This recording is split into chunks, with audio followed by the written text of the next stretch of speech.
I've already lived through this thing when I was living in Venezuela. Statues came down.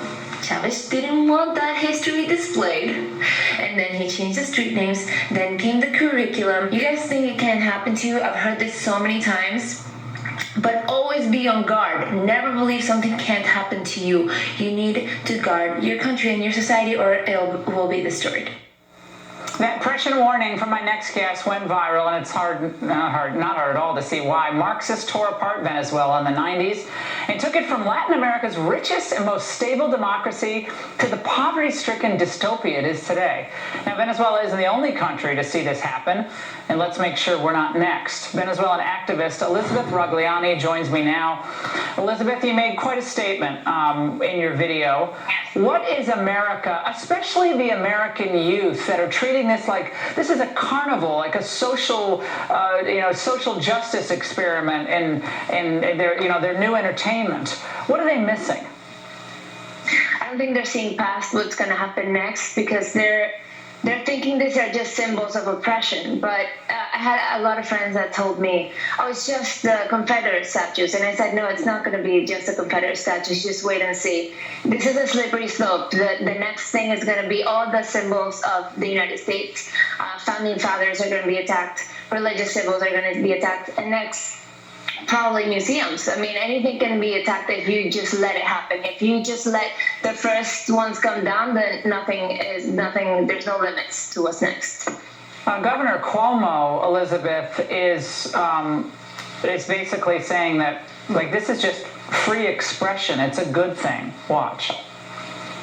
People are making a statement about equality, about community, to be against racism, against slavery. I think those are good statements, and it depends. Can you overdo it? Of course you can. But in New York, I don't think we've overdone it, and I think it's a healthy expression of people saying, "Let's get some priorities here." A healthy expression, Elizabeth? Is that where we're headed when all this is said and done? No, it is not. It's a cultural revolution. It's an attempt to change the identity of the country. That's my opinion. And that's what they did to us. Of course, it was different. At that point, they already had taken the government. But at this point, they're trying to change the national identity, and they're trying to destroy the system. And if they get to the government, they'll do it. They certainly will do it. Would you be surprised, Elizabeth, if other foreign governments were involved in stoking this discontent? Because if I could think of one, it would probably be China, because they would benefit greatly, obviously, by a destabilized United States, and certainly with Trump out of the way.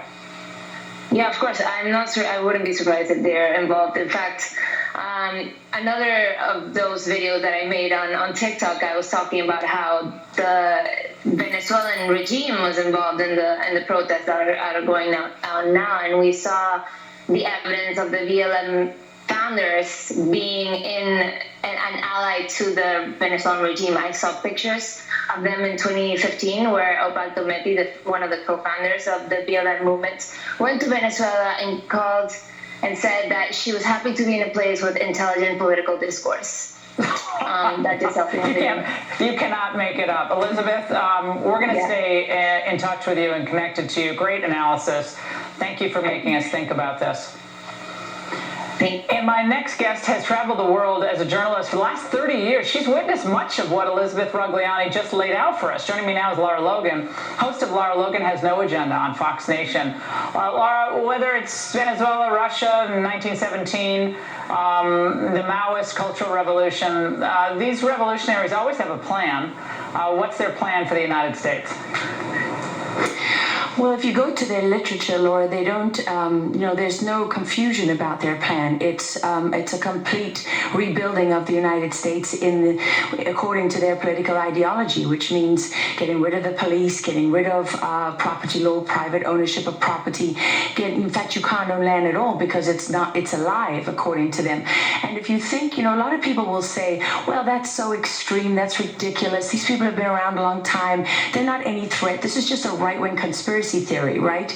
Except what they're ignoring is the evidence, for example, in Minneapolis and in Austin, in cities like this, the city councils have been rezoning single-family areas and making them multi-family areas only. So you can't have single-family ownership because guess what? It's racist and discriminatory because minorities are disadvantaged. They can't afford a single-family home as much as white people can. Therefore, it has to be changed. So these policies have been creeping into government in the United States, all across this country, and they're backed by these, really what they are is they're the ultraviolet frontline combat troops of an ideology that has political backers who you don't see. And that's really the most critical thing here, because they've hijacked a very real agenda of racism and racial injustice, but they're using it to ignite a race war. They're not using it to unite the country. They're using it to divide the country, to burn it to the ground, to erase its history, and take it on the path that they want. But, you know, you have to wonder about their political backers, because they don't want to live in anarchy. So are these people just a tool? Well, that's my question. Yeah, well, they never do. I mean, the upper echelon of the revolutionary movements always live well. They're always fat and happy. They're always protected. And a lot of people are paying out protection money right now. I mean, they're trying to cover their bases here. If this side ends up really winning, they want to hold on to their mansions, and they don't want anyone to kick them off their land. I mean, I actually hear people speaking in those terms.